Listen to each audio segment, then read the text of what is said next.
Welcome to the More Life Podcast, where creatives, problem solvers, and entrepreneurs talk about squeezing more out and finding meaning in this crazy thing we call life. Let's dive in. Welcome back to another episode of the More Life Podcast. I am your host, Bart Aniston. If you're new around here, welcome. Welcome to the More Life Podcast. We're having a great time talking through some fundamentals about business and business management and growth and creativity. If you have not listened to any other episode before, I highly encourage you to go back and listen to a few. We have some amazing guests on, and we have some more that we're preparing for the summer as we move forward, marching towards 100 episodes of the More Life Podcast. So let's dive in, okay? We don't have a lot of time. I like to keep these ones short. And this is birthed out of multiple conversations with different business owners, agency owners, entrepreneurs, people that I talk to when I'm even prospective clients. You know, people are oftentimes trying to figure out what can they do to help their businesses grow. And growth inside of a business, and specifically inside of a creative agency, it takes a lot of fortitude because, you know, you're going to fail at a lot of things in that practical vocational aspect of your life where you're just kind of clocking in. But at the same time, there is this other side of the coin where every day, every week, every month, every year, you learn so much because of the last portion there, that practicing where you do it all the time. Every agency wants growth. And they want to grow rapidly. Every single agency wants to grow and grow rapidly. But missing a key step can cause you to stumble. If you build this, on rocky foundation, then when the time comes for growth, all that stuff starts to crumble. And it will limit your vision for success. So if you don't get it right at the beginning or earlier on, when you get too big, there might be problems. And this caused me to have multiple conversations with people explaining what I'm about to explain to you guys. I thought it'd be a valuable lesson, something that you could use in every aspect of business, is understanding its core functions, understanding how it actually operates. And maybe we'll do this as a series. But I think that people need to fix a lot of aspects of their businesses. And the number one thing that you need to consider when you're trying to grow and have substantial growth is to fix your thinking, your mind, your purview, how you see things. And you need to do this in three ways: your knowledge, your understanding, and your practice or your discipline. Having good understanding and knowledge is going to help you with the practicing part, where you earn your stripes, where you start to become more disciplined because you have an understanding of what the end results can achieve for you and for your business. So let's dive right in. We're going to talk about overall the function of a business and what that looks like. And we're also going to talk about how you can level up your game. The number one thing I think people fail to realize when they're talking about trying to get somebody to use their service or their business, trying to get somebody to call them or to sign up or whatever, is basically how humans have evolved over time with, purchasing and making decisions and buying things. It was not that long ago where the only thing that we had was, no choices. We were just trying to survive. Trying to survive is extremely complicated because you're just trying to eat as much as you can right now because you don't know when the next meal is going to come. Think of even medieval times, Dust Bowl era. We've been living in a great era of lack for a large period of time, and only now recently have we industrialized food preparation. Have we now started to commercialize products? Why? Because we have dollars, we have cents, we have options. And so the first thing you have to understand is why people make a choice. Well, it's because they've never had a choice before, and now they do live in a world where we do have choices. We are able to make decisions that are going to affect our lives. So how do you want to be seen, right? Because now it's like, okay, I want to have some soup, or I want to have some chicken. I want to have a salad, or I want to have lasagna. And those are just generic foods, but because we have options, you have to understand, well, what happens in someone's mind for them to be able to have these options and for them to have these decisions that they're making. I just finished watching Mad Men. I mentioned this in a episode previous, and you see a lot of how in the 60s and 50s how they were producing and showcasing why people might want to spend an additional dollar for something. They were showcasing what something did different compared to another item. This is the advent of advertising. Well, what were we advertising? We're advertising your option to choose. And when you think of, like, let's say a car, you can have a car that costs $2,000. I think of myself, I have a nicer car and a very old car. The nicer car cost me, over $25,000. The old car is probably worth right now about $1,000.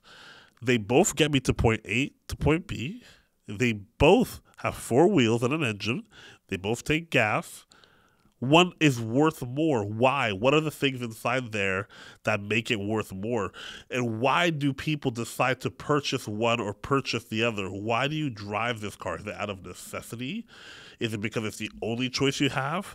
Did you have an additional choice? Let's say you only had $2,000. You could buy a beater Honda Civic or a beater Toyota Corolla. Both, reliable, decent starter cars, student, low budget, whatever it might be.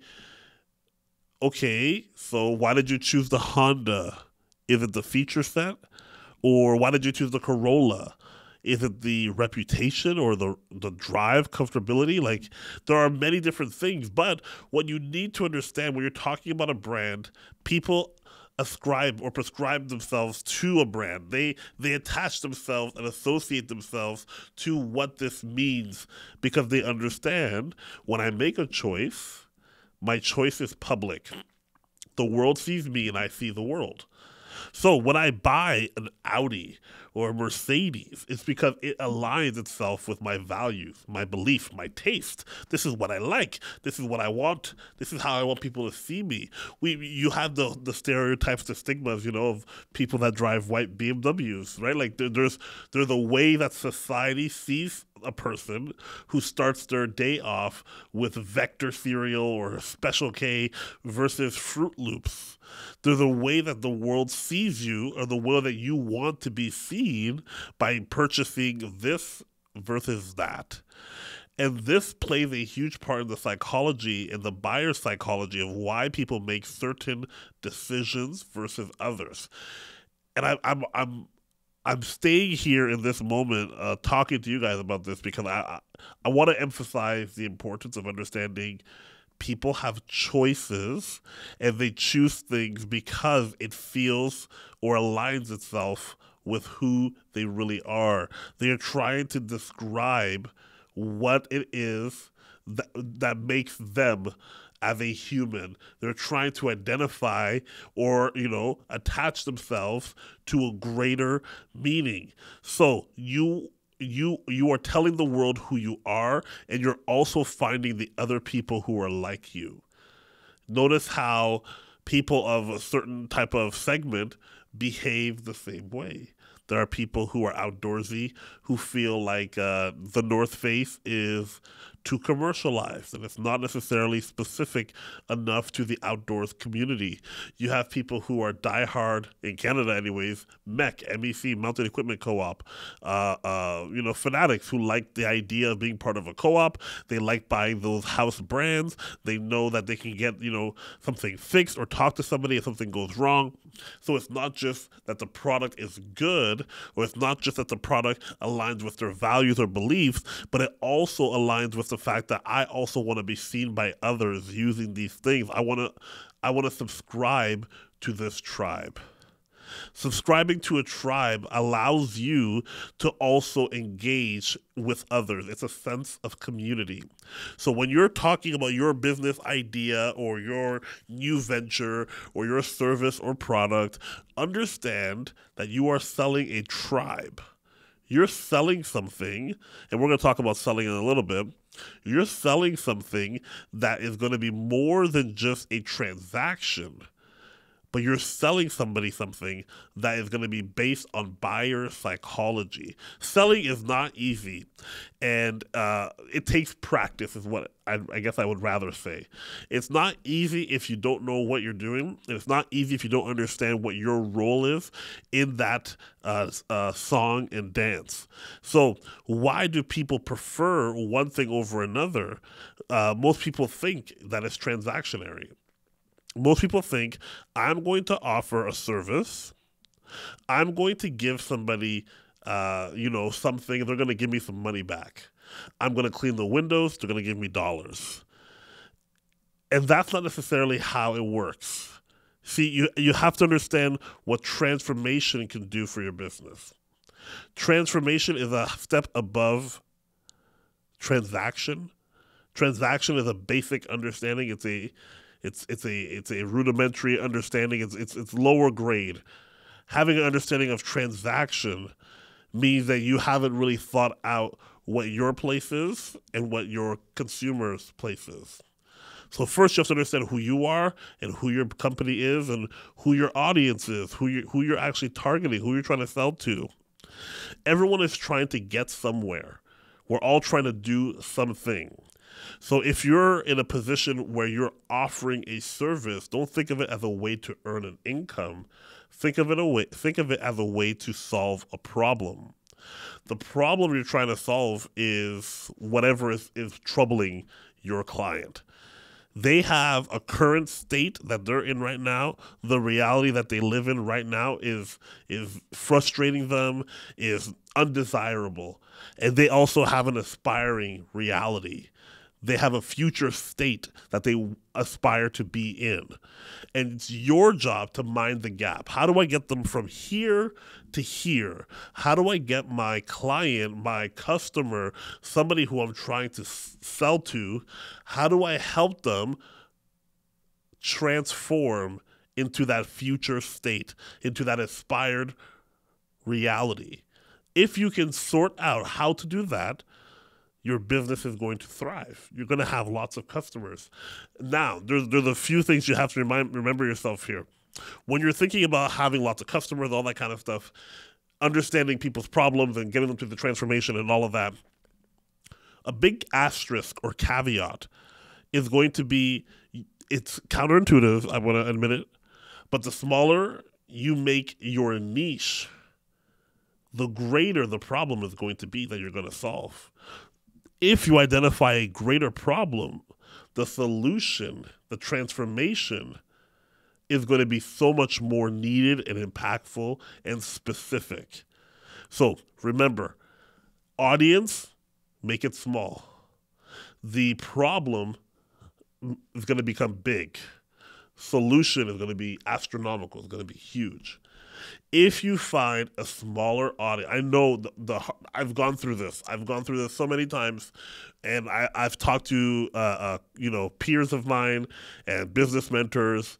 It's if you were to go to a store and I asked you to get me a bottle of water, please, there's 50 options inside that store. Now, by refining that, by getting people to, asking some questions and getting that narrowed down, I'm reducing the amount of options for something to go wrong. So think about your audience. Your audience is somebody who right now could be, we're just trying to help anyone because we're trying to build websites. It's going to be hard for you to identify a liked problem that everyone faces that you're going to be able to market to help solve the problem. But if you're able to shrink that audience size down, you can squeeze more out of it. You'll find and pinpoint bigger and bigger problems. And those problems are going to mean a lot more to the people that you're solving it for. So find a way to decide what is it we're going to offer here. What is it that we're going to give our community to allow them to segment themselves into a smaller group. Maybe you start off as offering websites to everybody, but now You want to reduce it down, say, hey, we're going to do medical practitioners. Now, what's one thing that all medical practitioners hate, or that they are facing right now with their website, or whatever it might be? Maybe it's not easy to update. Maybe you can build a plugin that can work very specifically for medical practitioners to update the things that they need to update on a day by day or hour by hour basis. Maybe it's wait times, maybe it's, availability, maybe it's forms and questionnaires, all of that. But if you identify that this is the key that you're going to need to be able to maximize the return on your investment. Because most people, and myself included, reach plateaus. You reach a plateau that is like, well, maybe I made $200,000 in sales this year, and next year I'm also making $200,000, and the year after that $200,000. But you know what happens every year? Your expenses still somehow keep going up, and you feel like you're drowning, or like you're stagnant and nothing is changing. It's because you're trying to do too many things. And that $200,000 that you're earning in revenue is not going to be able to solve all the extra dollars you're spending in marketing to 10 different places, and to keep updating your site with new case studies that are, speaking to 10 different people. You need to find a way to limit it. And I know it hurts, because you probably have made money in other areas and you're making a decision to go in this area specifically. So here's what you need to do. Decide on who the audience is going to be. Make it super specific. Make it so that it's easy for people to make a decision to talk to you. And then once they talk to you and you understand that, okay, this is very, very, very niche, now I'm in a position to see what the common denominator is. What are the things that are challenging these people on the regular? Be innovative. This is where you can start to help your business have that sure foundation, is because now you're thinking in a place of, okay, if I want to leverage my business, my time, my effort, my team, if I have one, I want to make sure that we're going to be targeted. We're going to be focused. Okay? I heard it said before, 1,000-watt light bulb can light up a room. 1,000-watt laser can make a hole through metal. So if we focus our energy into understanding what is our audience, what is the problem that we're solving, what is that solution or transformation that we're trying to get for people, that is going to help your business be a business that's not reliant solely on time and labor, because now you can do it at scale. Now you can learn about automating something, because the solution is the same every time. We're doing it so many times over and over, and there's less customization. So let's talk about sales, because this one, people think, can be a little bit hard. Sales is the trifecta of understanding branding or options, and your transformation, and the third one is sales. A lot of people believe that sales is just, I'm trying to get them to do what I want them to do. In a sense, you're half right. The problem is you're trying to approach it as you're trying to make someone do something who is unwilling, rather than offer something that makes perfect sense to someone by listening. Sales is something that often gets, misconstrued, and I can only imagine how hard it is for people who have never done a sales role before. I was lucky. I worked at a Future Shop, which was Canada's version of a Best Buy many years ago when I was a teenager. I guess I was in my early 20s. And we had to sell TVs, and it was all commission. And we sold electronics, home theater systems, and car stereos and stuff like that. And I learned very quickly about who the top sellers were, and who was making money, and who was not getting those bonuses, and who was just scraping by. And I immediately, because at the time I was a newlywed, I was in my early 20s, I was trying to make bank. I was not coming here to work my butt off and just make a measly a barely livable wage paycheck, living in the greater Toronto area. So I realized that there were people in my department, specifically televisions and home theater, that were working minimally, and you never saw them being loud or boisterous, but they were clearing six figures by the end of the year. So finally, I start to observe them in my first couple of weeks. I'm like, okay, what are they doing different than what my natural instinct is to do? Your natural instinct is to think somebody else is going to take your sale. You think it's predatory. You think that if I don't close this right now, somebody else will close this. Or they'll think that I'm not a good closer. I won't be able to complete the sale. So you have people that walk into the store, and what happens? Hi, sir, can I help you? And you follow them around, or you stay in close proximity to them the whole time. And if you've been to a store where there's commission sales, maybe a used car lot or something like that, it feels predatory. It does not feel good. And you can spot the person who's eyeing you a mile away. So instead of going there to try to coerce somebody or try to make them feel like it's their idea in the first place, you're trying to manipulate a situation just to get to the end result. Instead of doing these things, first understand what your role is. I've realized when I was watching these other guys, they behaved like valets, like concierge. They behave like, I'm here to serve you. You are the ultimate person. I'm here to offer my services to you if you so wish. Who do people want to make a decision with? Do they want somebody who's going to help them like a little yuppie dog biting at their ankle, stalking them as they're walking throughout the store? Or the person who's like, I am a product expert in this field. I'm more than willing to help you when you are ready to make a decision. And here I can offer you these three things right now as like a flyer, or this is the directions to where the department you're looking for. Sling, bang, boom. I'll be over here. My name is Bart. Thank you. And you saw, or at least I did, these seasoned selling pros do this time and time again. They were nonchalant, extremely professional, very polite.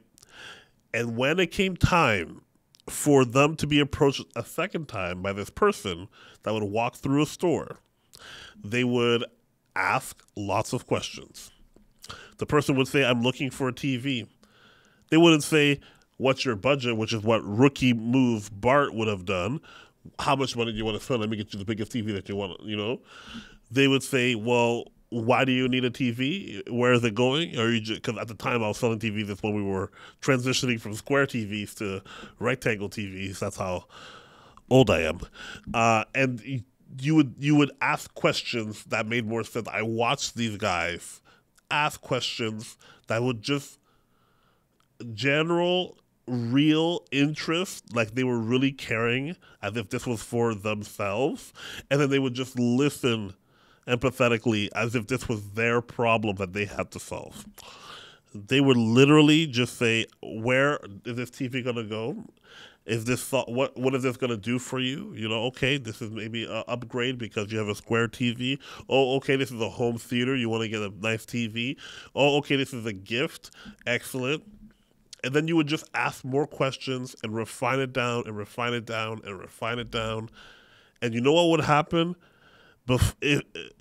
Before you could even offer them 20 TVs, to fit the description as to what they said they wanted, there was only like one or two TVs. You would show them the two televisions. You explain the benefits and features. You would summarize everything for them. And they would choose, and then give you the business. And then you would, because you understood that it was, not an upgrade, but a home theater, now you could start talking about cabling and speakers, about surround sound and amplifiers, about, satellite TVs and, all these different things, cable boxes, because you listened rather than try to sell. When you are actively trying to sell, you've already misunderstood the dynamic of what the relationship is supposed to be like. If somebody comes to you and they are excited about talking with you, the first thing you should say, how can I help you? What can I do for you today? The small talk that you might want to engage in just makes them feel like you guys are just both two commoners talking about this idea. But they know that they are busy. They know that their money has value and that they're willing to spend it in a very specific way. They know all of these things. So if you just say, hey, how can I help you today? I'm here to listen. They're immediately going to tell you what the problem is that they're facing directly, most likely. And they're going to tell you all the, surrounding circumstances, because they innately understand themselves. I'm just trying to get this. But most of the time we start our conversations with, oh man, thanks so much for taking this call. It was so great to talk to you. Yeah, I know so-and-so too. This was great. Yeah, so you're talking about a website, right? So what's that going to look like for you? What kind of business do you run? If you're going to solve someone's problem, you need to make sure that you've done your research and understand who they are, what their business is. So when they come on the call with you, you are there as a service provider, as an expert, without selling anything. I'm not selling you on me or how qualified I am. I'm here to listen to you, to hear what you have to say as somebody who needs help. And my promise to you is I'm going to work hard listening so that I can help you get from your current reality to your future reality. Point blank. If you can be calm and empathetic and listen, and obviously deliver on your promise of that transformation is going to happen over and over and over, because ultimately, as nice as you are, as caring as you are, as empathetic as you are, they appreciate those things, but they really just care about the results. Nobody who wants to buy a TV when I used to work at Future Shop was like, wow, Bart was such a nice person. We should go back and hang out with him or talk with him, or, let's just prolong this buying experience longer just because I enjoy having somebody who listens to me. They appreciate the non-pushiness, but at the end of the TV, they made up their mind already before they walked in. I would like to leave here with a television if the circumstances are right. Okay, so if they have that in their mind and you have in your mind, I'm going to be here to listen and be here to be able to help them, that transformation is going to happen over and over and over, because people just want what they want. And when you understand those things about your business, it's going to allow you to breathe and to grow in a way that you've never seen before, because it's not going to be as stressful. I wish I'm telling you all of this from a point of I got it all and everything is on lock and it's beautiful and wonderful. No, I've grown with stress for many years in this business because I didn't learn these things at the very beginning. I learned them about a year ago by trying to educate myself. The number one thing you need to fix in your business is your thinking, is your mind. What are you putting inside of yourself to better increase your understanding, your knowledge base, that can actually fix your practical, fix that discipline that you have in your business? This is one of these transformational thinking things that happened to me one day by a combination of listening to different authors and podcasts and audiobooks, where I was like, oh, people are making decisions in very unique ways, and how I play my role affects directly who they choose to work with. And how I play my role affects directly how my business is developed and what our overall goal and mission is and how we move forward and what is the most important thing for us. So for us, at least for me as the leader, understanding buyers have choices. We now have brands. Okay? Half the stuff that we have brands for are the exact same thing. So why is my Nalgene bottle better than a Stanley Cup or a Camelback or whatever? is just a brand. It holds a liter of water. This holds a liter of water. They're just pretty much the exact same thing. This has a few other features. Maybe this has a feature that this doesn't have. Whatever. But people want to be seen with an Nalgene. People want to associate with what Nalgene associates itself with. Understanding people have options is the most important thing. Number 2 is understanding the transformation versus transaction theory. This is not just quid pro quo. This is not just something that you do once because somebody is giving you something else. And lastly, understanding buyers' psychology, understanding selling. Okay, we're asking questions. We are here to serve our clients, our customers. We're being empathetic.